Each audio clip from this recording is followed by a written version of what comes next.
Hello class 10। आज हम करेंगे ऋतुराज द्वारा रचित कन्यादान कविता।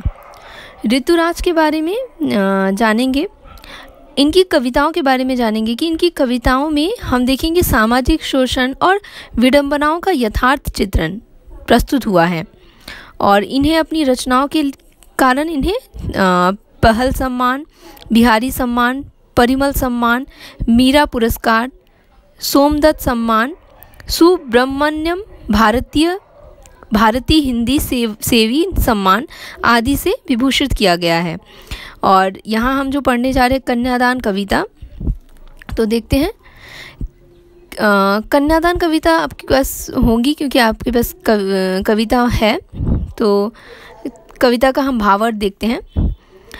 इस प्रस्तुत कविता में उन्होंने कन्यादान के समय माँ अपनी बेटी को स्त्री के परंपरागत जो चला आ रहा है उस आदर्श के रूप को हटाकर कुछ सीख दे रही है। उसमें कोई भावुकता नहीं है, बल्कि माँ के संचित अनुभव जो वो अनुभव कर चुकी है उस पीड़ा को वो अभिव्यक्त करती है। जब माँ अपनी बेटी के विवाह के समय उसे विदा करती है तो उसे लगता है कि जैसे वह मानो अंतिम पूंजी वह अब किसी और को सौंप रही है, और उस समय उसका दुख स्वाभाविक होता है क्योंकि बेटी माँ से ही अपना सुख दुख की बात वह करती है।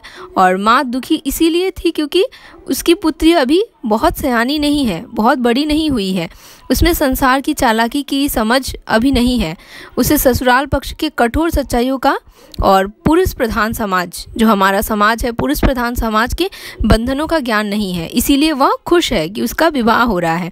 इसीलिए माँ चिंतित है कि विवाह के बारे में उसे सिर्फ सुख पक्ष के बारे में पता है, जो कष्ट जो पीड़ा आने वाली है उसके बारे में उसे नहीं पता है। उसमें इतनी सरलता तथा भोलापन है कि उसे सुख क्या है यह तो पता है, पर वह दुख किसे कहते हैं यह नहीं पता है उसे। और वह तुकों और लय से बधी हुई काव्य पंक्तियों को पढ़ना जानती है, पर जैसे अर्थात वे विवाह के संगीत सुरीले मनमोहक पक्ष को वो देख रही है केवल, और वे काल्पनिक सुखों में वह जीती है, बल्कि उसके पीछे जो दुख आने वाला है, जो पीड़ाएं आने वाली है उसके बारे में वह नहीं जानती है, यह कहते हैं कवि। उसके बाद फिर वो बताते हैं कि कविता में माँ अपनी बेटी को स्त्री के परंपरागत आदर्श रूप से तो हटकर सीख देती है कि बेटी जब तुम पानी में देखो तो अपने सौंदर्य पर प्रसन्न मत होने लगना, अर्थात अपने सौंदर्य को देखकर खुश मत होना, साथ ही आग से ही सावधान रहना। जिस आग से रोटियां सेकी जाती है वही आग जलाने का कार्य भी करती है। वह बताती है कि जब तुम कोई काम करोगी तो उसमें ध्यान उसे देना है, किस तरह से अपने आप को वह सुरक्षित रखेगी। आग मतलब यहाँ पे सिर्फ आग नहीं है, बल्कि समाज की जो गलत चीज़ें हैं वो भी है। अतः अपने जीवन के प्रति सदा सचेत रहना, हमेशा सचेत रहना।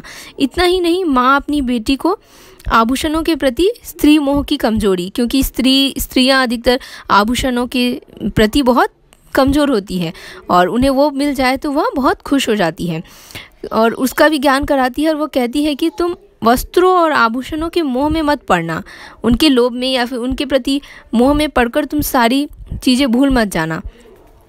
ये तो दूसरों के द्वारा किए गए प्रशंसात्मक शब्दों की तरह है, जो स्नेह का आभास दिलाकर तुम्हें बंधन में जकड़ लेगी।